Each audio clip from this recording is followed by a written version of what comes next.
ก็ไผลิขิตบางคนก็เลือกในทางที่ผิดบางคนก็ย่างในทางที่ผิดบางคนก็ยังบ่ฮู้ซ้ำว่าสิเฮ็ดอีหยังอยู่ในชีวิตย้อนบ่เคยลงมือกระทำมันก็เป็นได้แต่ความคิดบางคนก็ย่างลงทางอยู่ในวงเวียนที่บ่มีทางออกบางคนก็ย่างแต่ทางเดิมๆบ่กล้าจะออกจากกรอบก็เลยบ่ฮู้ว่าชีวิตนั้นมันยังอีกยาวไกลเฮาต้องเป็นคนกระตือรือร้นจึงจะได้พบแต่สิ่งใหม่ๆเพราะว่าคนเฮาเกิดมาสัตว์เดียวบ่ฮู้ว่ามื้อใดสิตายถ้าใช้ชีวิตมีแต่กินนอนมันก็คือสิบ่มีความหมายแม่นอยู่ตอนนี้เจ้าอาจบ่สนหมดโอกาสเจ้าสิเสียดายถ้าว่าคิดได้ก็นับหนึ่งใหม่บ่เคยมีคำว่าสายเพราะชีวิตมันการต่อสู้ศัตรูมันอยากกำลังบ่มีสิ่งใดในโลกที่ให้ได้ค่อยน่ะหมดหวังให้เจ้าชื่อเอาไว้มีดีก็ต้องมีให้ถ้าบ่มีคำว่ายอมเฮาต้องผ่านมันไปได้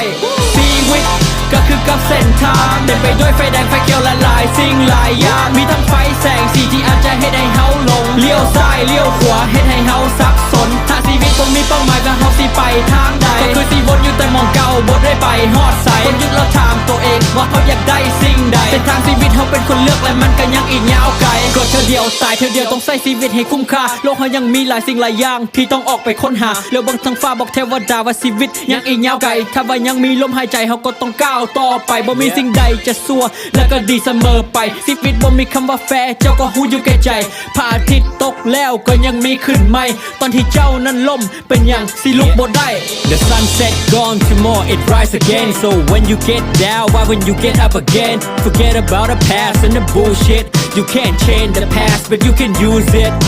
The truth is, nothing is fair in this world So fuck YOLO, my motto is now or never Yeah, you better keep your head up, light a joy and get high Cause life's a bitch and then you die ชีวิตก็คือกับเส้นทางเดินไปด้วยไฟแดงไฟเขียวและหลายสิ่งหลายอย่างมีทั้งไฟแสงสีที่อาจจะให้ได้เฮาลงเลี้ยวซ้ายเลี้ยวขวาให้ให้เฮาสับสนถ้าชีวิตต้องมีเป้าหมายว่าเฮาสิไปทางใดก็คือสิวนอยู่แต่มองเก่าบ่ได้ไปฮอดใสคนยึดเราถามตัวเองว่าเขาอยากได้สิ่งใดเส้นทางชีวิตเฮาเป็นคนเลือกและมันก็ยังอีกยาวไกล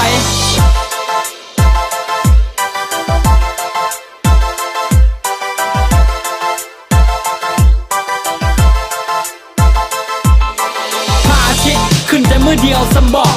ชีวิตมีแต่มือเดียวสำบอกปัญหามีแต่เจ้ามีสำบอกถ้าไม่ดีก็ต้องไม่ซัวคอยว่าผิดสำบอกเส้นทางชีวิตนั้นมันยังอีกยาวไกลถ้าว่ายังมีลมหายใจเฮาก็ต้องก้าวต่อไปถ้าว่าเจ้ามีคำว่าฝันมันก็ต้องมีแสงสว่างและชีวิตก็บ่มีจุด